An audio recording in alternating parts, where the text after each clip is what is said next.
Kayo kang ganyang klase ng atake. Nakamura. Your left punches won't reach this far. Up until now, everyone punched the same way, you see. Tinamaan siya! Did I get the distance wrong? Tinamaan na naman ang left combo ang champion! Kapag umurong patalikod ang kalaban mo, ito ang dapat mong gawin. Bilisan mo ng kaunti ang hakbang para makapasok ang kaliwang suntok mo. Hindi ko makakalimutan yan. Paulit-ulit kong ginawa yun sa training. Mahigit 1,000 beses kong ginawa yun. Hindi, 10,000 beses. Yan yung...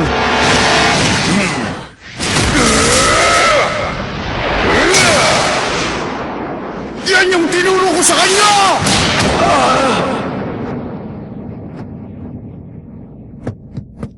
Down! Bumagsak ang champion, mga kaibigan! Akala ko tatapusin niya na!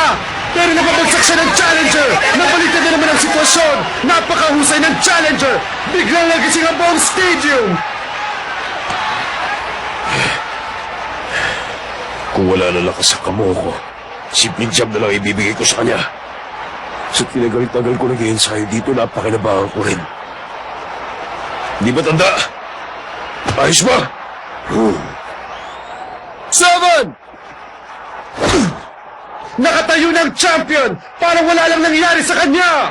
Nakatayo pa siya! Parang baliwala lang. Hindi ba siya nasaktan? Oo nga. Tinamaan siya ng suntok ni Takamura tapos nakatayo pa siya. Hindi talaga siya napabagsak dahil sa suntok.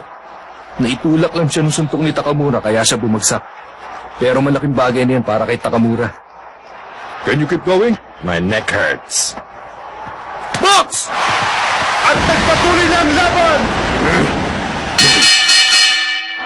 Tumunog na ang gong! Tapos na ang second round! Napabagsak na ng champion and challenger ng 2 beses! Pero nakabawi ng isang challenger! Power at speed! Parang hindi na ako makakurap! Napakaganda ng match na to na tamang-tama talaga sa world stage!